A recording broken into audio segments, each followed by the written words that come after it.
Welcome to the Velocity Podcast. Today we have David Hills as our guest, and we are talking about Google Business Profiles, which is basically when you Google something, a company or whatever, on the right-hand side, an information box pops up, and we're going to talk about how to optimize that to build your brand. So thank you for coming. Thanks for inviting me. It's exciting for me. It's boring for a lot of people, but for many businesses, it's exciting when somebody goes, hey, I saw you on Google. I want to buy something. Exactly. I want to use your services. Google is the most important, I think, honestly, aspect of business at this point, because everything links to it. YouTube links to it. Social media props it up. Like, knowing that Google has you back, if you're a solid on your SEO and all that, you are sitting pretty. Especially for local SEO. And most businesses, people buy from within a few kilometers. The last thing you want is when you search, I want a pizza, and you find a pizza joint in LA. Yeah, exactly. Yeah. And that's one of the best things that happened, honestly, for local businesses, is that Google kind of evened the playing field that way. They're like, no, we're going to start doing from like essentially kilometer-based rather than like who has the most money to pour into their website.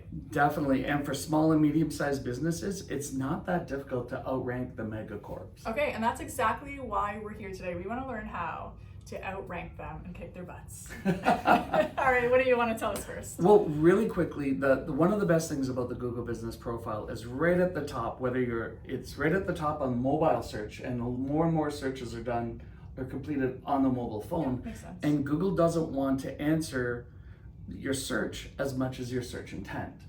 So even if you say, I want a pizza, your favorite pizza joint or the best pizza joint may be an Italian restaurant. So if you're searching, best pizza in Brantford, it may not even have pizza as the name, but it's the best pizza. And Google knows from all the reviews, all the information that's been posted, the products and services and the reputation and how much time people spend on their profile, that's the best place for pizza in town. You know what? That is part of the problem with understanding Google. So we think Google works for us, the business owner, and it isn't. It wants to answer the question of the searcher, and that's the purpose of Google. Google actually trusts clients more than businesses because I don't know why. We're in it for us. But clients, they're the customer, and we're the product that Google is using to talk to the end user. But what Google wants to do is they want to give that end user the best information, the most recent information, the most accurate information possible, taking into consideration some of what we say. Yeah, for sure. But they're more concerned and they're more happy with photos and reviews and content posted by our customers than they are in us. Yeah, so we're jumping ahead. That's like the last point we want to talk about. Let's talk about optimizing our actual profile. So what can we do? A lot of us just have, and a lot of clients I work with, they just have their website and their address. Is there anything more we can do? There's about 10 sections to every Google Business Profile. They vary on verticals. Some places like restaurants have a lot more because Uber and all those different things and different delivery services. But you want to make sure every single section of those 7 or 8 sections is filled out. Your services, your products, photos. Photos are key. We all have this little thing, whether it's the piece of fruit one or the robot one. It is the most important thing because it also, when people upload photos, it tells Google where that photo was. Now they don't pay any attention to it after that. They don't, some people say, oh, you have to buy geotagging for all your photos. Google strips all that away, but they trust that the purchaser, if you're taking a picture of that pizza and it gets delivered, that it's the pizza from the place that you're posting it to. Yeah. So not to go any further with pizza places, but you want to make sure the entire profile is filled out. And one reason why is a profile can actually be 6 or 8 screens deep on a mobile phone. And the more time you're giving your customers, your potential customers, time to engage with their content, Google keeps track of all the clicks, all the microseconds that people are spending time in your profile, even as much, if not more so for local search than your website. Google actually doesn't want to send people to your website because they can't track as much what's happening.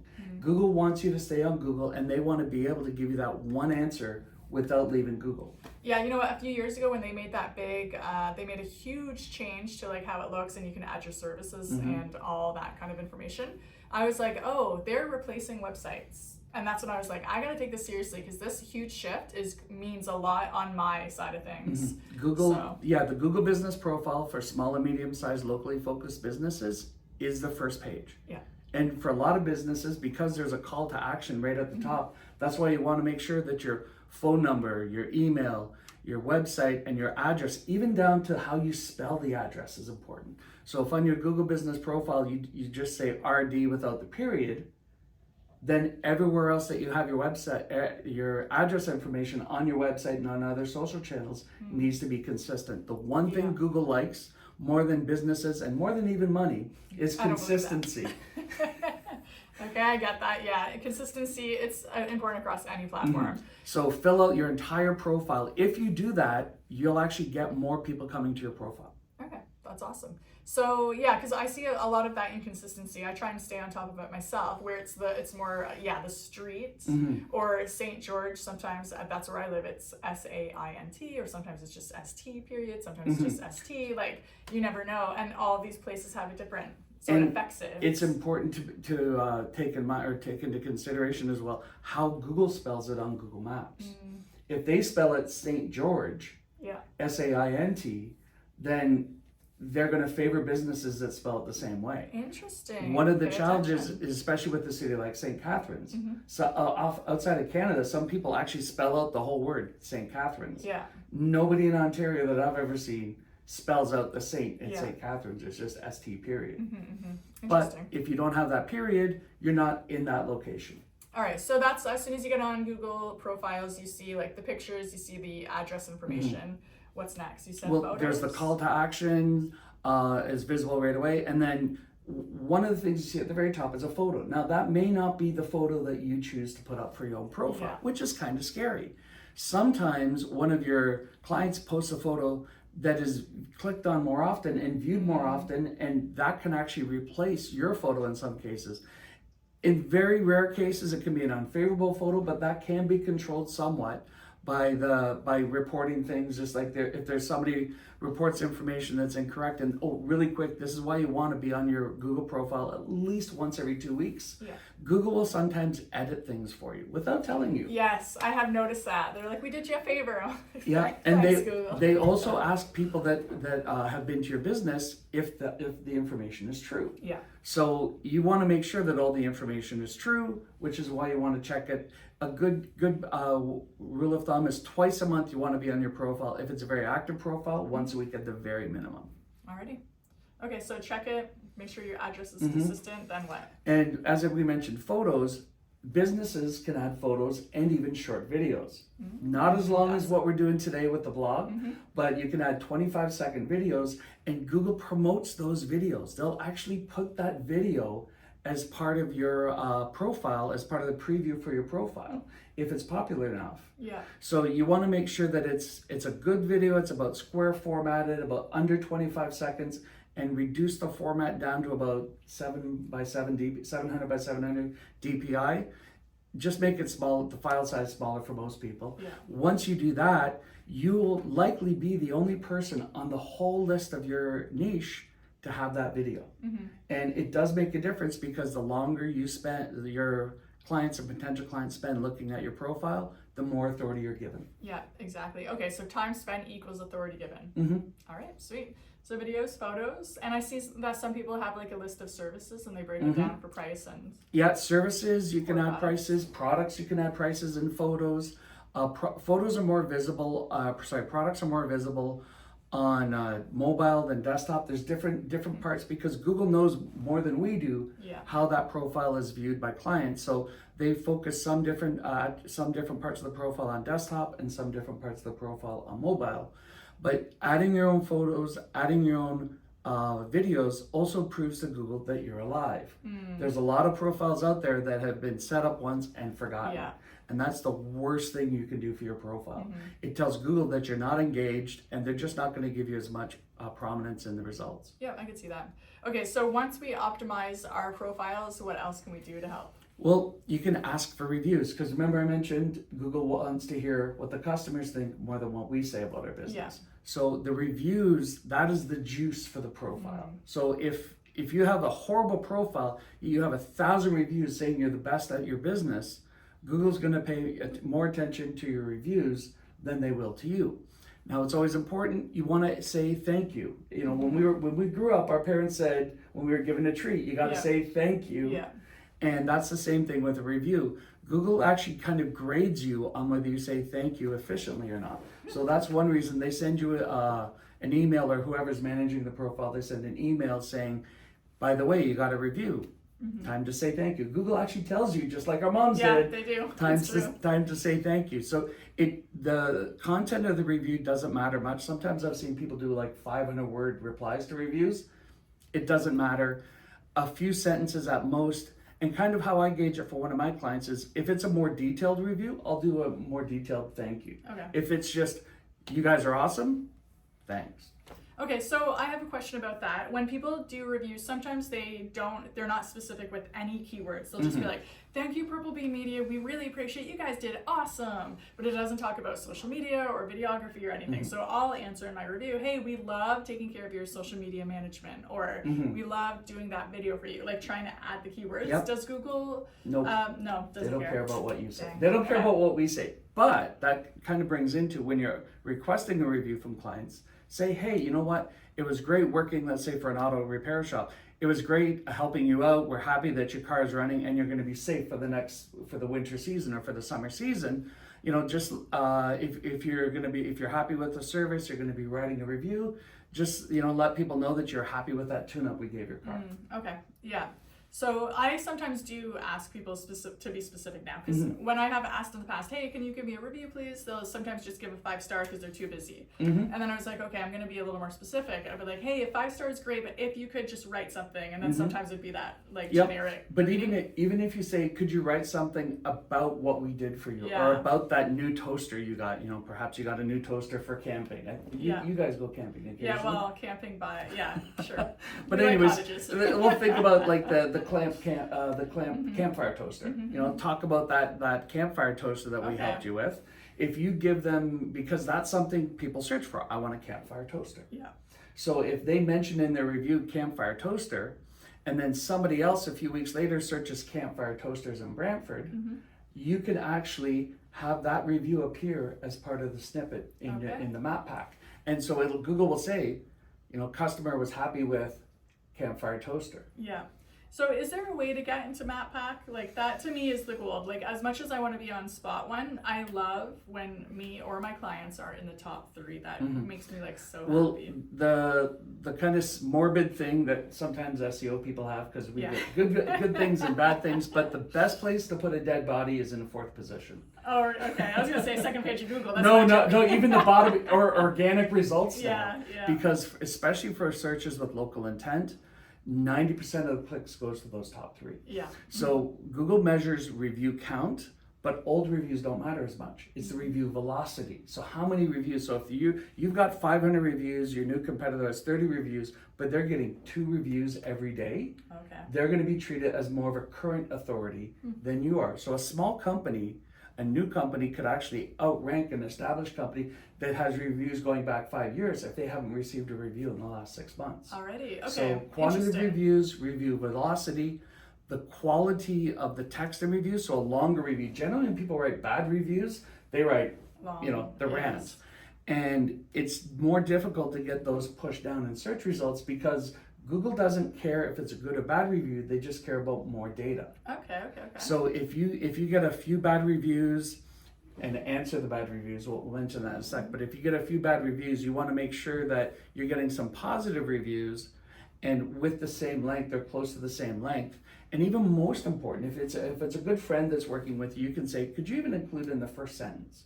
Because quite often Google only shows the first couple lines of a review and then clicking see more. If the first sentence is, they really suck, never go here, that's a bad thing. Yeah. Because that'll be the first thing that somebody sees. So you want to reach out to that person, see if you can rectify the situation, help them out, and edit the review, because reviews can be edited as well.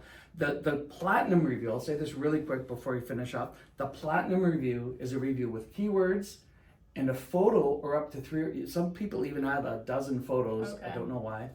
A couple photos. Let's say if you got your car serviced, the body shop fixed your car perfectly, you take a picture of it, you add it to the review, or even just a short video of how awesome your car looks.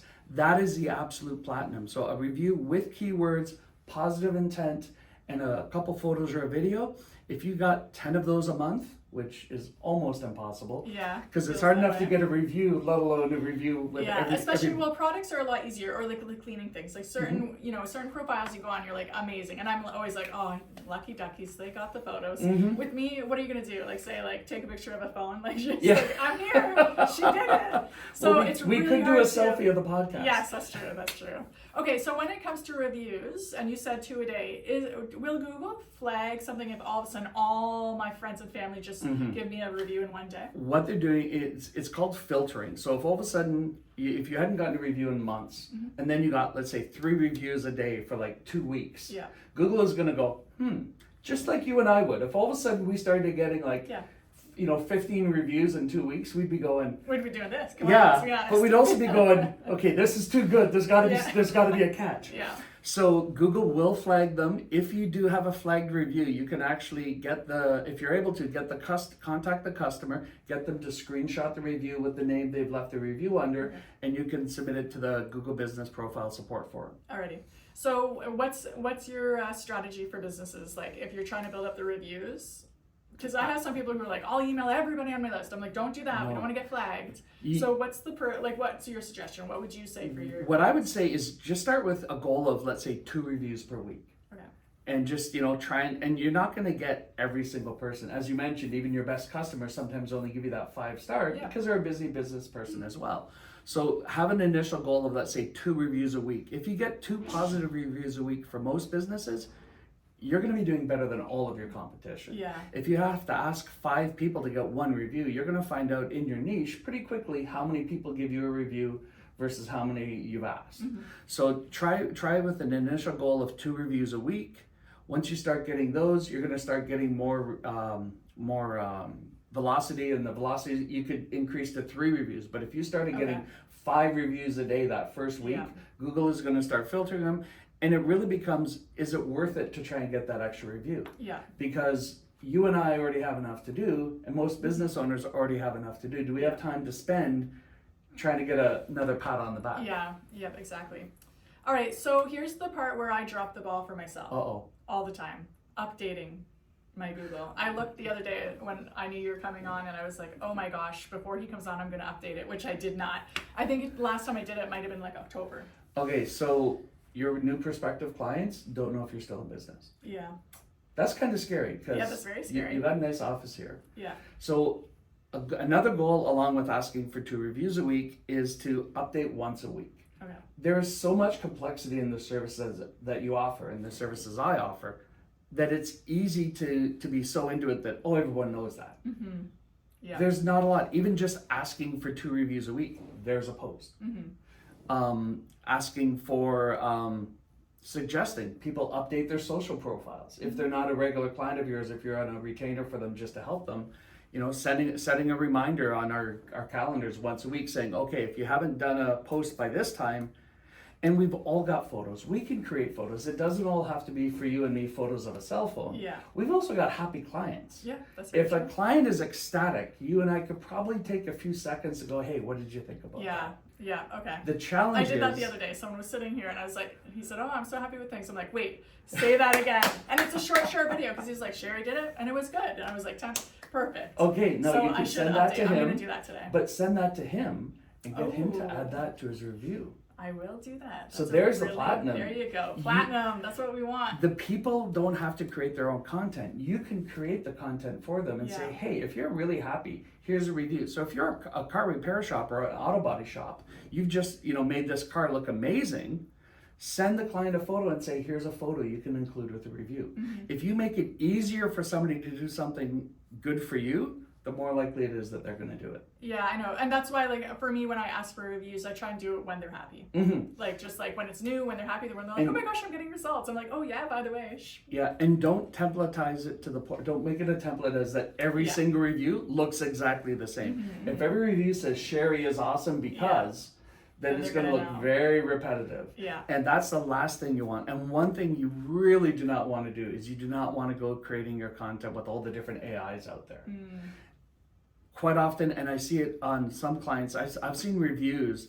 One review on what the client said, furthermore, including on, in summary, and there was like 1,500 characters to this review and 7 paragraphs. Nobody talks like that. No. You and I are a bit of a wordsmith. We wouldn't talk like that. No, well, maybe you would. Come on, give me a break. No. I don't want to do that either. I don't want to be known as that. But I'm not a copywriter yet. I'm working really hard at getting better. I'm better with photos and videos. Yes, yeah. 50,000 photos on an iPhone is just getting warmed up. Yeah. But anyways, the best things you can do, I guess, in summary before we get, make sure you reply, ask for reviews. But just to go with the updates. So updates, we can do pictures. Yep, pictures and short videos. And short videos. Okay, so you suggest once a week just updating only a picture. So we don't necessarily have to write or type anything out? No, you can add a picture to your photo section or add a video to your photo section and then do an update once a week as well. It could even be the same photo because they're going to be seen in different places. The updates do kind of have a time life. After 90 days, Google won't use them as a source for text justifications. Okay. But if you really are bored, I'm sure you could go back for like 5 years of posts on somebody's profile. It's just not everything's going to be current. All right. So updates once a week, and an update can be an offer or an event as well as just kind of a social post. One thing really important with the updates, your first sentence is the most important. Okay. So if you have a new product, a new service you're talking about, you've got about 75 characters on a mobile phone that are visible before you have to click that dreaded see more. Yeah. And we know that see more, it doesn't work. Like, it doesn't matter where you are. Like, people aren't clicking it. We like the gist and we scroll down. A photo with a 75 letter and space hook is the best thing to do. Okay. If it's an event, you get more information because there's generally a time and a date and a cost if there's a cost available. And then for, there used to be products for posts, but you could even do just, if you're really strapped, you could talk about your product or service with a photo as well. Yeah. Just make sure that first sentence is the hook. Kind of like the headline or the byline. Yeah, makes sense. Remember the newspapers? No, never heard of them. But if you didn't see that first line, the big bold is the important part. We all know that, right? Even in standing in line at the supermarket, like you see the titles. The titles get us every time. Remember the National Enquirer used to have the aliens? I think they still have that. Yeah, I was in line, where was I can't even remember, and my kids were like, oh my, what's that? I'm like, oh yeah, this isn't even part of your like culture anymore. Like growing up, we always think about it. And there was always the alien coming out of the shopping cart. All right, awesome. So 3 things if you want to optimize your Google business profile. You need to make sure everything's consistent and you actually update it and fill it out. Complete every section. Number 2, we need to update regularly. Try to do once a week. Photos and an update post. Next week, like, Sherri, photos and an update post. Okay, and then number 3, reviews. Your reviews, they are the gold. Yeah, because we don't control them. Our customers, people listen to reviews even though they don't know who's left them. Yeah, we'll go to a new town. We'll see a restaurant has 800 reviews that are all, and it's a 4.8 star rating. We don't know who those people are. No, there was actually a restaurant in Hamilton. Really quick, their first day they were open, they had 55 star reviews. Wow. Now that may not be the first choice for a new restaurant that I'm going to go to because how do you have 50 reviews the day you just opened? They have good friends and family. They must have a lot of them. All right, awesome. Okay, that was really helpful. And what I love about, and this is what I try and do in my teachings and my podcasts and my videos, really practical and tactical advice. It's like once this video is over, people could literally go to their phone and do things. And that's exactly the information you offered. Yeah, you want to update it on your phone. It's even easier to update it on your, through the Maps app on your phone. Yeah. But it's even easier to update it on your desktop or on your laptop. There's a little more information. It's sometimes easier to drag photos over and even to create the text because a lot of us, my thumbs aren't as small as they used to be. Yeah. I know, and I swear the phones are getting harder. When I have nails, I'm just like, oh my gosh. I do everything from my computer, but sometimes I'll be like sitting in the car and being like, oh, I didn't update that. And I said I was going to, and I'm or if something really cool happens, it's great to do a short little update on your phone. Yeah, that's very true. And we should be doing that for restaurants and stuff because that's really easy to take a picture of the meal that you just were served. Okay, I haven't had lunch yet. That makes me hungry. All right, well, don't worry. We're going to go out afterwards. We're going to be at the appointment. Thank you. Thank you so much for taking time. You're welcome. Time. Thanks for inviting me today. This is exciting. Welcome. All right, thanks for watching Velocity Podcast. I hope you enjoyed this. As soon as this podcast is done, go open your phone and update Google.